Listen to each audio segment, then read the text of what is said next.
Halo semua, Assalamualaikum warahmatullahi wabarakatuh. Terima kasih sudah klik video ini.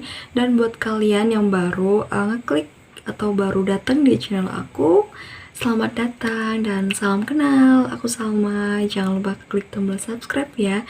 Dan buat kalian yang udah ngeklik tombol subscribe dari lama gitu ya, terima kasih banyak.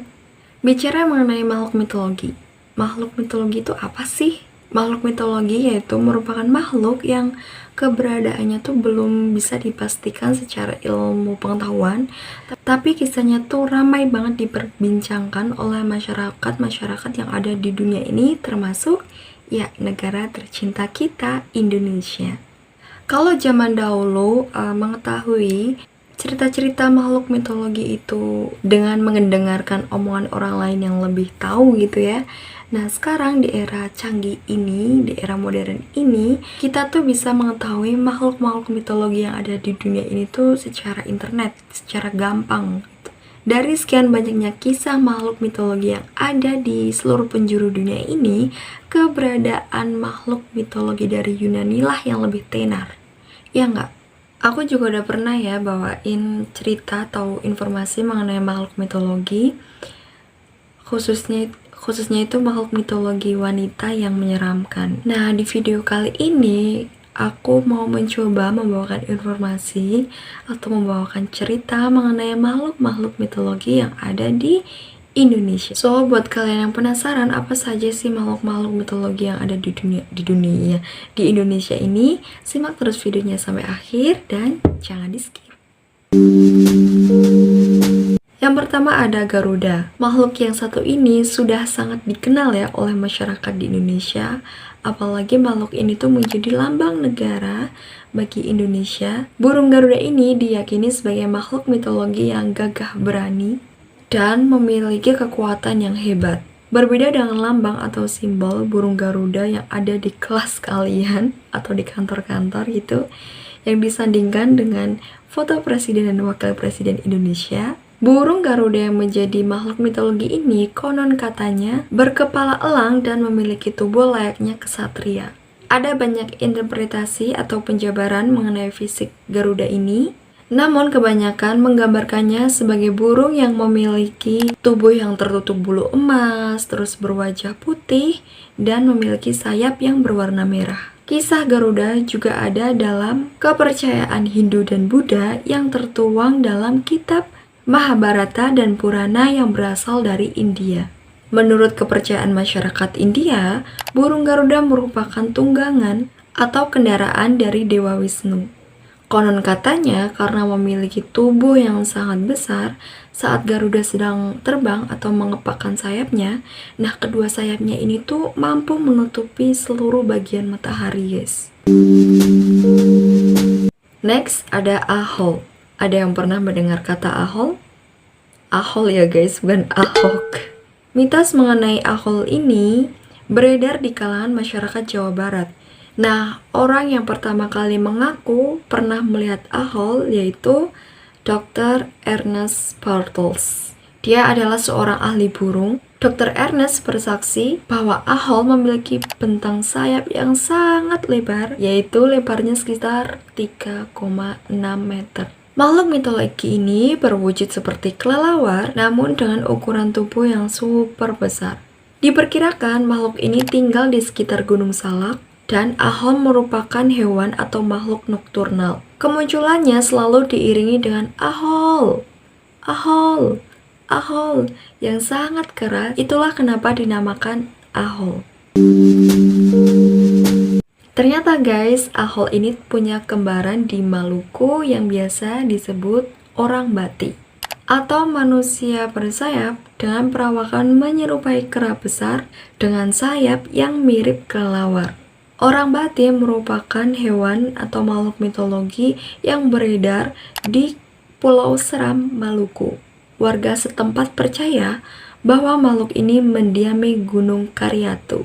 Orang Bati memiliki tinggi tubuh sekitar 1,6 meter dengan tubuh berwarna kecoklatan. Menurut kisah yang beredar di masyarakat setempat, orang Bati seringkali keluar pada malam hari untuk memangsa anak kecil dan hewan ternak, sehingga menimbulkan ketakutan bagi para warga desa. Sama seperti Ahol nih guys, orang Batik juga suka menciptakan suara-suara yang mencekam di malam hari.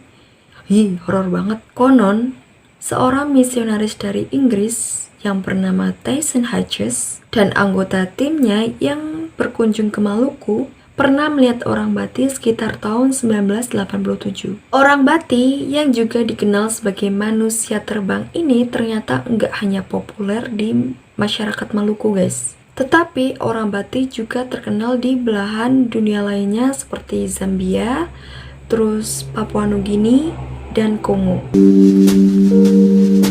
Nggak cuma mitologi Tiongkok aja loh yang punya naga, Indonesia juga punya. Namanya naga besuki. Naga besuki merupakan salah satu makhluk yang masuk ke dalam mitos penciptaan Selat Bali. Diceritakan naga besuki yang tinggal di Gunung Agung tersebut mempunyai kekuatan yang sangat sakti dan sisiknya dapat berubah menjadi emas dan berlian jika rontok.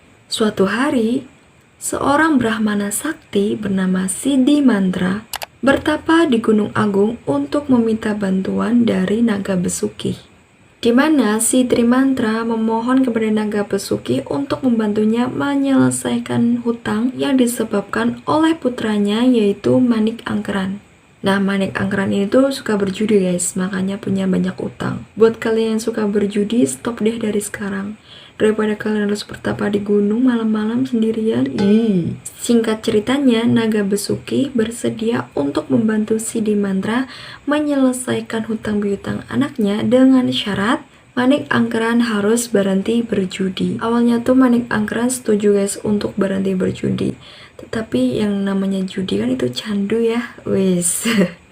Cerita tersebut berakhir dengan terciptanya Selat Bali oleh tongkat milik Siddhi Mantra yang memisahkan Pulau Bali dan Pulau Jawa.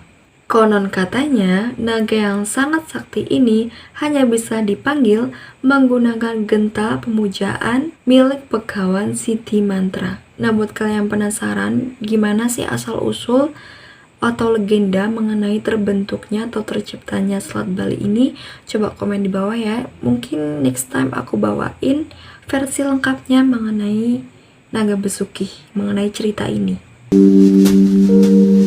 Kalau negara barat memiliki werewolf atau manusia setengah serigala, Indonesia juga punya loh yang setengah-setengah begituan, yaitu namanya Cindaku guys.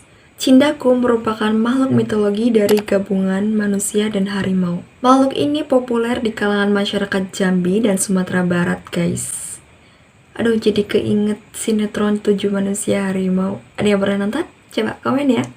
Nah, Cindaku ini bukan sebuah kutukan ya guys, bukan juga kayak Spiderman yang awalnya itu digigit sama laba-laba, terus lama-lama tuh berubah menjadi manusia setengah laba-laba. Cindaku ini sebenarnya berasal dari manusia yang memiliki ilmu magis yang tinggi. Ia bisa berubah menjadi harimau untuk menjaga keharmonisan manusia dan alam, terutama manusia dengan harimau.